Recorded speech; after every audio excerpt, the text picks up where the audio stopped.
오늘 새벽부터 강원도 전역에 내리기 시작한 비는 모레까지 최고 100mm의 비가 더 내릴 것으로 예상됩니다. 지자체 공무원들이 이번 지방선거에 출마하려고 사퇴한 기초단체장의 SNS를 지속적으로 공유해 정치적 중립을 지키지 않고 있다는 위법 논란이 일고 있습니다.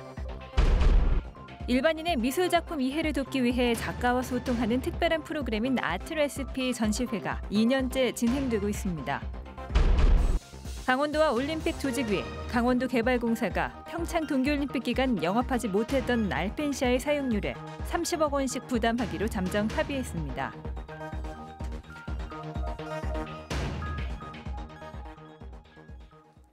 시청자 여러분, 안녕하십니까? 오늘 새벽부터 강원도 전역에 비가 내리기 시작했습니다. 영서 지역에는 모레까지 최고 100mm의 비가 더 내릴 것으로 예상됩니다. 새벽 시간대 강한 비가 예보되어 있어 비 피해에 주의하셔야겠습니다. 백승호 기자입니다. 50m 앞이 보이지 않을 정도로 안개가 짙습니다. 깜짝 놀란 운전자들이 비상등을 켜고 속도를 줄입니다. 소양강에서 피어오른 물안개가 바람을 타고 도로와 다리를 뒤덮었습니다. 일단 시야가 많이 잘 안 보이죠, 뭐. 네. 그리고 앞에 이렇게 스모그 현상이 일어나니까 차에는 항상 에어컨을 틀어야 돼요. 비가 잠시 멈추자 농민들은 논을 찾았습니다. 가냘픈 모가 물에 잠겨 혹시 피해를 입지 않을까 서둘러 물꼬를 틉니다. 올해는 영농철에 비가 자주 내려 가뭄 걱정은 덜었습니다. 비가 많이 온다 하더라도 침수만 되지 않으면 여기서 이제 요 수로로 배출될 수 있는 양만 나오면 큰 관계는 없습니다.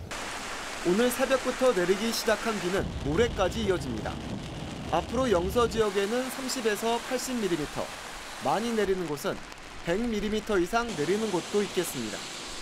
기상청은 내일 새벽쯤 영서 지역에 시간당 10mm가량의 굵은 빗줄기가 쏟아질 것으로 예상하고 있습니다. 내일 밤부터 모레 새벽 사이에도 강한 비가 예보됐습니다. 기상청은 곳에 따라 돌풍과 함께 천둥, 번개가 치는 곳도 있겠다며 시설물 관리에 주의를 당부했습니다. MBC 뉴스 백소입니다. 공무원은 정치적 중립을 엄격히 지켜야 합니다.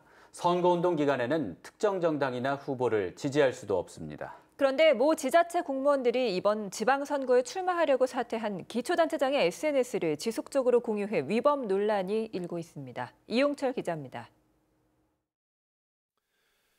도내 한 지자체 공무원의 SNS입니다. 이번 6.13 지방선거에 출마할 예정인 기초단체장의 사진과 글을 지난달 초까지 100여 개가 넘게 공유했습니다. 하지만 본인이 쓴 글은 10개도 안 됩니다.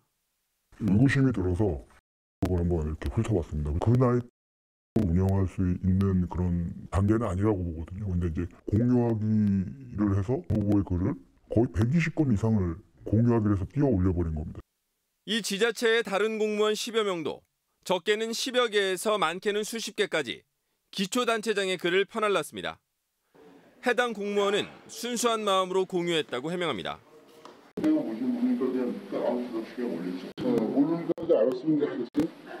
그러나 이 같은 공무원의 행동은 공직선거법 위반 소지가 있습니다. 투표일이 한 달이 앞으로 다가오면서 공무원의 선거 개입이 늘 것으로 예상되자 선거관리위원회도 단속을 강화하고 있습니다. 공무원은 특정 정당 및 후보자를 지지 또는 반대하거나 선거에 영향을 미치게 하기 위한 글, 음성, 동영상 등을 직접 게시하는 행위를 할 수 없으며 지난 2014년 지방선거에서도 공직선거법을 위반한 혐의로 도내 공무원 13명이 조사를 받거나 고발 조치됐습니다. MBC 뉴스 이용철입니다. 강원도와 올림픽 조직위원회, 강원도개발공사가 평창 동계올림픽 기간 발생한 알펜시아 사용료를 30억 원씩 부담하기로 잠정 합의했습니다. 기관 간 소송으로 번지는 상황은 막았는데 강원도 부담분에 대한 적절성 문제가 제기되고 있습니다. 권기만 기자가 취재했습니다. 평창 알펜시아는 올림픽 준비가 시작된 작년 10월부터 영업을 하지 못했습니다. 대회가 모두 끝난 지 2달이 지났지만 골프장의 경우 조명탑 제거 작업이 끝나지 않아 아직까지도 폐장 상태입니다.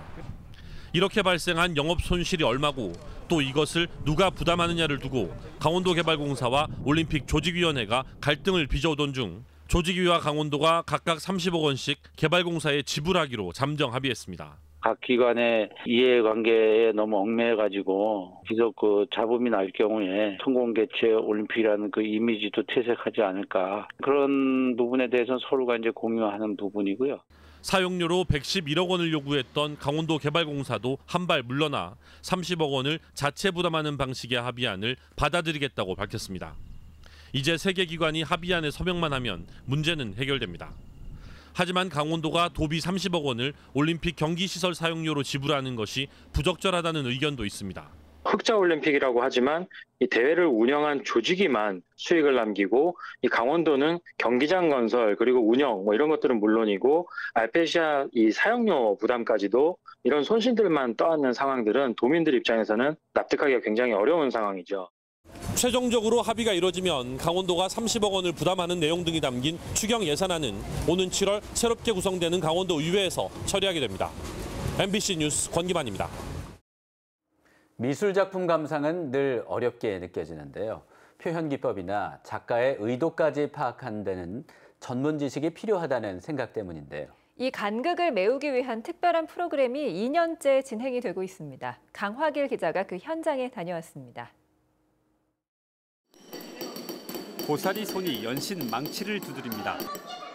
알루미늄 팔찌에 글자가 새겨집니다. 자신도 모르는 사이 금속 공예의 기초를 배웁니다. 한쪽에는 구름 전등 만들기가 진행됩니다. 전등갓에 솜을 붙여 나만의 꿈을 꿉니다. 구름이 날개를 펴고 나는 전등을 만들고 싶어요. 16명의 지역 미술 작가들이 작업실을 전시장으로 옮겨왔습니다. 설치 미술과 공예, 조각, 도예 등 장르도 다양합니다. 작가는 멘토가 됩니다. 작업 공정을 알려주고 시민들은 작가가 되어 새로운 작품을 만듭니다. 행복을 고민해온 작가는 이 과정에서 자신과 다른 생각을 가진 시민과 소통합니다. 각자가 가진 행복에 대한 주제를 함께 이야기해보고 또 우리 사회에 대한 행복을 고민해보는 시간을 갖는 방향으로 작업하게 되었습니다. 이런 체험 과정은 사전 신청을 받아 오는 21일까지 진행됩니다. 또 이렇게 만든 작품들은 22일 같은 장소에서 전시됩니다. 이 프로그램은 지난해에 이어 두 번째로 열렸습니다. 미술가들하고 춘천 시민들과 적극적인 만남의 장소를 만들어보자는 뜻이고요. 서로 이제 예술 언어를 일반 시민들이 참 어려워하는 면이 있지 않습니까? 그래서 어렵게만 생각하던 미술 작품, 예술가의 창작 과정을 엿보고 직접 해보면서 이해를 높일 수 있습니다. MBC 뉴스 강화길입니다. 강원도 선거관리위원회는 6.13 지방선거 기초단체장 전 예비후보자인 A씨와 그의 자원봉사자인 B씨를 허위사실 공표 혐의 등으로 관할검찰청에 고발했습니다. 도 선관위에 따르면 A씨와 B씨는 지난 4월 7일 자신의 선거사무소 개소식을 개최하면서 국회의장이 보내지 않은 국회의장 명의의 축하 화환을 전시한 혐의를 받고 있습니다.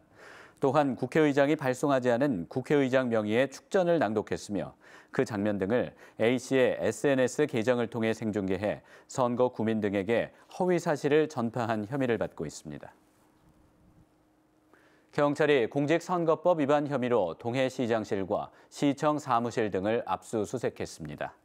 동해경찰서는 오늘 오전 예비후보 등록 전 SNS에 동영상 유포 등 선거운동을 한 혐의로 시장실과 공보계 사무실의 컴퓨터 등을 압수수색해 자료를 조사할 계획이라고 밝혔습니다. 심규원 전 시장 측은 SNS 게시 활동은 중앙선관위의 질의에 문제가 없다는 답변을 받고 한 것이며 예비후보의 선거운동 기간에 압수수색까지 하는 것은 납득할 수 없다는 입장을 밝혔습니다.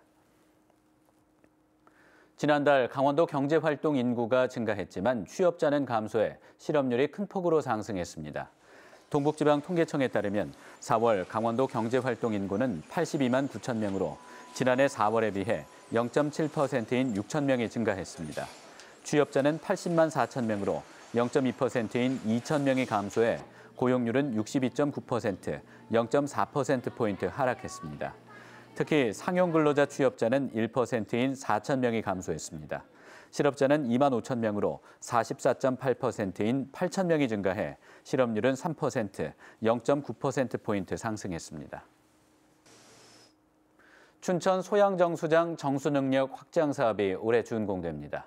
이 사업은 인구 증가와 각종 개발 사업 확대에 대비해 소양정수장의 정수 처리 용량을 현재 10만 톤에서 13만 3천 톤으로 늘리는 것입니다. 이 사업이 준공되면 춘천의 하루 정수 능력은 신붕읍 용산정수장 3만 톤을 더해 16만 3천 톤이 됩니다. 이는 2035년까지 하유 수요 예측량 15만 9천 톤보다 4천 톤의 여유가 있어 앞으로 20년은 수돗물을 안정적으로 공급하는 기반을 갖추게 됩니다. 강원도 내 일부 지자체가 농번기 일손 부족 해소를 위해 도입한 외국인 계절 근로자 제도를 확대하고 있습니다. 화천군은 지난해에 이어 올해도 결혼 이민 여성의 친정 외국인 가족 계절 근로자 사업을 시작합니다.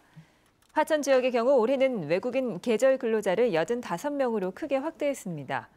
양구군과 홍천군, 철원군도 농업 분야 계절 근로자 도입을 위한 업무 협약을 체결한 바 있습니다.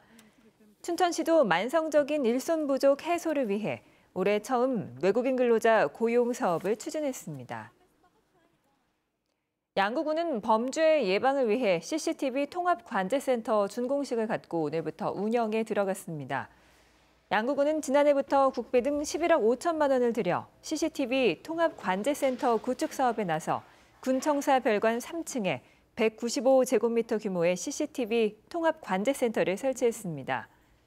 이에 따라 양구군과 양구경찰서는 그동안 분산 운용됐던 CCTV 530대를 통합 운용하게 됐고 경찰관과 관제요원이 상주하면서 범죄 취약 지역에 대한 모니터링 등에 나섭니다. 특히 군은 경찰서의 요청을 받아들여 상반기 중 38개소에 방범용 CCTV 78대를 추가로 설치합니다.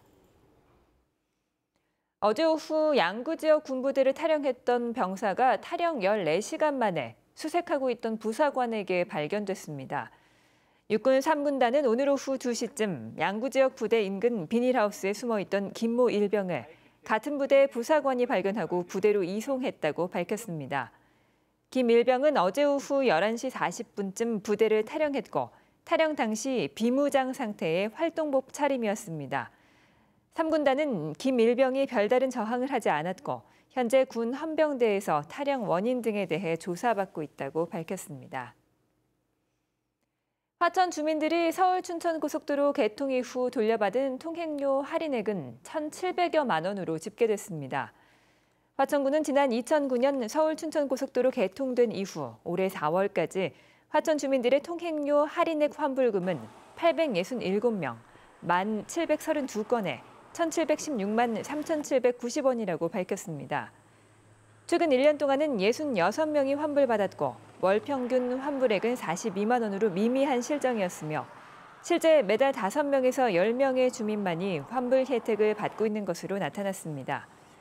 화천군은 통행료 지원행정협의회가 화천군에 배정한 기금은 총 2,700만 원으로 983만 원이 남아있고 주민들에게 환불 신청에 대한 홍보에 나서기로 했습니다.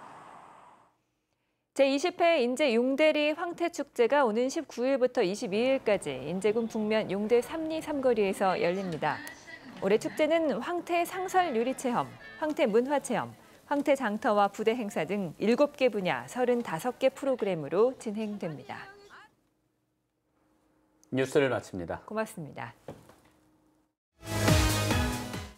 수요일 밤 스포츠 뉴스입니다. 요즘 만나기만 하면 접전을 펼치는 프로야구 1, 2위 두산과 SK. 오늘도 각자의 팀 색깔을 확실히 보여주면서 흥미로운 대결을 이어가고 있습니다. 이명노 기자입니다.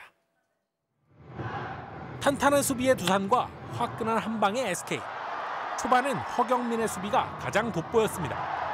강습 타구를 잡아 정확한 송구로 실점 위기를 막아냈습니다. 파울 타구를 잡는 모습은 말 그대로 묘기였습니다. 불펜 안쪽으로 떨어지는 공을 담장 너머로 뻗어 글러브 끝으로 건져냈습니다. 좌익수 김재환도 애매한 타구를 끝까지 따라가 슬라이딩하며 기대 이상의 수비를 펼쳤습니다. 팀 홈런 1위 SK는 특유의 장타로 맞섰습니다. 정희훈과 나주환이 나란히 왼쪽 담장을 넘어가는 솔로 홈런을 뿜어냈습니다. 그런데 수비가 문제였습니다. 정진기의 무리한 수비가 3루타로 이어지면서 동점을 허용했고 이재원이 투구를 빠뜨리는 등 아쉬운 실점이 이어졌습니다. 두 팀은 올 시즌 2승 2패로 팽팽하게 맞서 있습니다. MBC 뉴스 이명노입니다. 어제 두산과 SK의 경기도 참 명승부였습니다. 그런데 이 두산의 끝내기 세리머니 도중 선수가 실신하는 사고가 벌어졌습니다. 4대3으로 뒤지던 두산의 9회 말 마지막 공격입니다. 박건우의 적시타로 4대4 동점이 된 상황. 자, 그리고 김재환의 짜릿한 끝내기 홈런이 터집니다. 덕아웃에 있던 선수들은 모두 뛰쳐나와 축하를 하는데 자, 뭔가 이상하죠. 박건우 선수가 머리를 감싸고 쓰러져 있습니다. 박건우 선수가 지금 그라운드에서 일어나질 못하고 있는데요. 그렇네요. 자, 자세히 보니 동료들이 손과 방망이로 박건우 선수의 헬멧을 두드리는데요. 아, 이건 좀 많이 아프겠는데요. 자, 다시 동료들과 뒤엉키면서 2차 충격까지 받은 겁니다. 결국 그라운드에 의료진과 들것까지 들어가고 박건우 선수도 한참을 일어나지 못했는데 구단은 어제도 그리고 오늘도